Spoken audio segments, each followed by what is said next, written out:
Un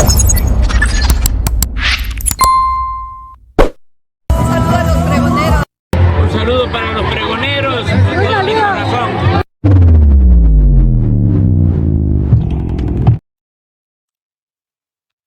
Pregoneros, bienvenidos a una nueva transmisión más. Es un placer estar nuevamente con ustedes. Servidor Irving Rodríguez, transmitiéndoles desde el día de hoy. Nos encontramos en este viernes 3 de enero del 2025. Si nos estás viendo por primera vez, muchísimas gracias por tu tiempo y por tu espacio.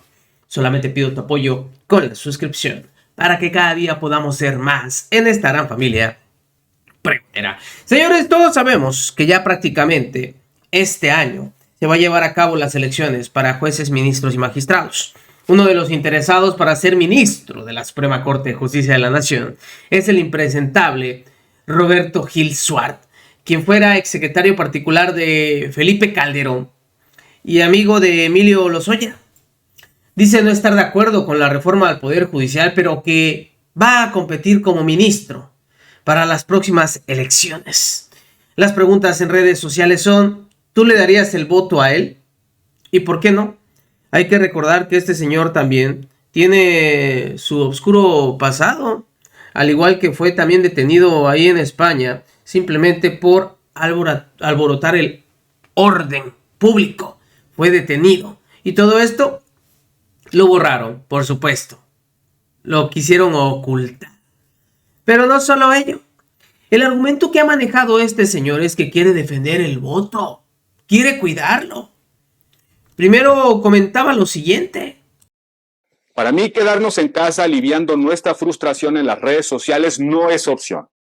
No le puedo dejar a mis 5 hijos un país menos libre que el que nos heredaron las generaciones que se negaron a vivir sin constitución o en su simulación. No renunciaré a dar la última batalla. No quiero dejarles el camino fácil ni el asiento vacío. Competiré para ser ministro de la Suprema Corte de Justicia de la Nación, para ser la voz de prudencia y de razón, aún en esta marea de soberbia e insensatez.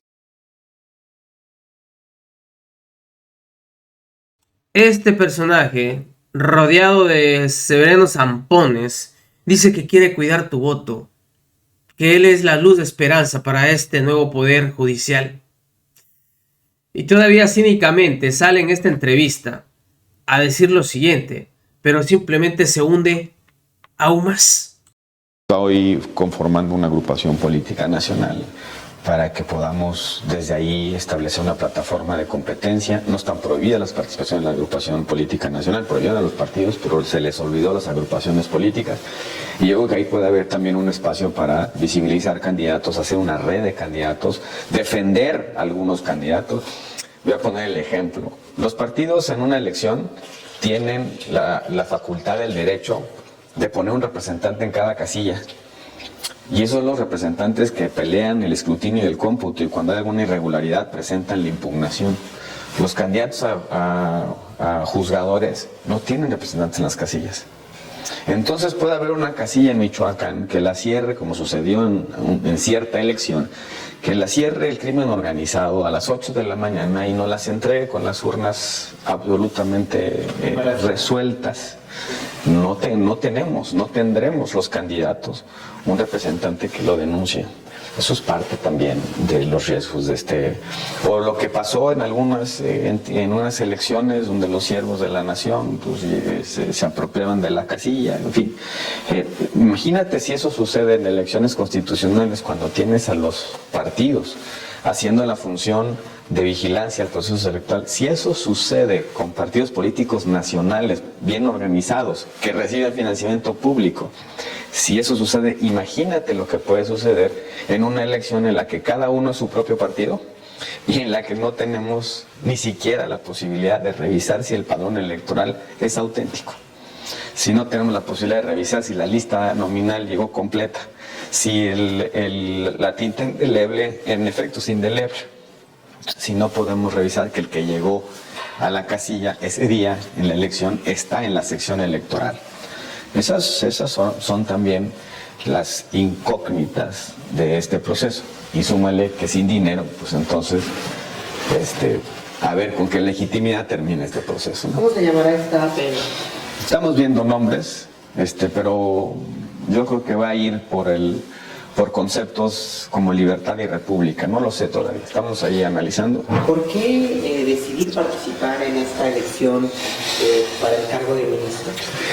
Yo he sido muy crítico con la reforma judicial y no me desdigo de ninguna de esas críticas. Creo que esta no es la reforma que el país necesita. No es la reforma pertinente para mejorar las condiciones de acceso a la justicia y para mejorar la calidad del servicio público de la justicia. La corrupción no se va a resolver creando incentivos a la corrupción.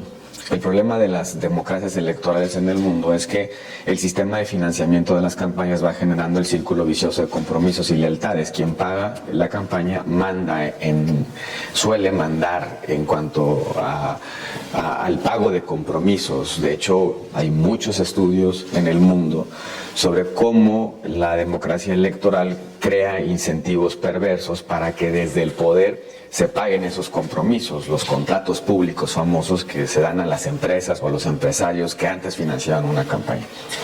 No va a resolver el problema de la corrupción, tampoco va a resolver, o parece que va a resolver, el problema de la endogamia, y sí va a crear, a mi juicio, una serie de problemas. Un primer problema es la posible captura clientelar o corporativa de los jueces.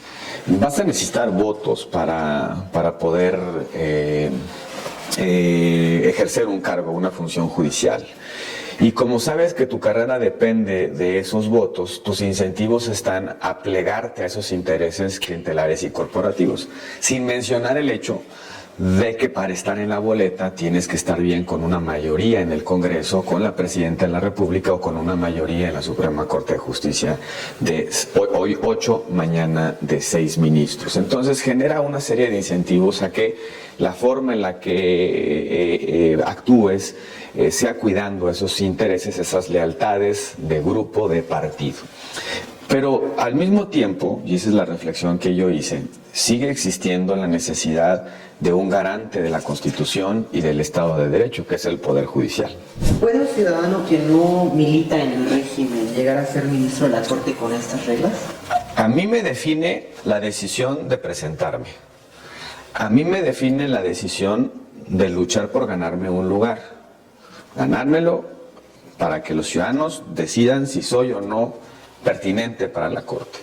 A mí me define luchar desde dentro.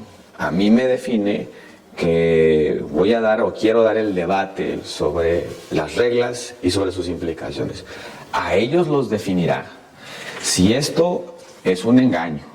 A ellos los definirá si solamente en la criba ponen a puros leales. A ellos los definirá si hay casillas zapato. A ellos los definirá si utilizan a los siervos de la nación para movilizar electores para decantar a sus aspirantes. A ellos va a definir si usan recursos públicos para promover o alentar alguna aspiración. A ellos los va a definir si dejan que el INE organice la elección o simplemente le castigan el presupuesto para que haga el ridículo. A ellos los va a definir si no contienen la influencia del crimen organizado en aquellos lugares donde es evidente, sucedió en la elección del 24, es evidente que ya están actuando política y electoralmente hablando. Ahí están los descabezados alcaldes. Entonces, ahí los va a definir todo eso. A mí me define que estoy pretendiendo dar la lucha desde adentro, en su estadio, con sus reglas, con su balón, con su árbitro. A ellos los va a definir si esta oferta, la promesa, la aspiración que ellos transmitieron a los ciudadanos de que el pueblo va a elegir a sus jueces, resultó ser cierta o solamente un engaño. ¿Acción Nacional apoyará tu candidatura? No intervienen los partidos, como lo he dicho, es una prohibición absoluta. Yo sigo militando en el PAN, no estoy aquí por ser panista. Más bien te diré, estoy aquí por ser abogado y porque me he formado como constitucionalista y porque aprecio que exista constitución en una república. No está en las causales de inelegibilidad, por lo menos yo no las vi. el hecho de que tu militancia te nuble la vista, oscurezca la posibilidad de un criterio independiente.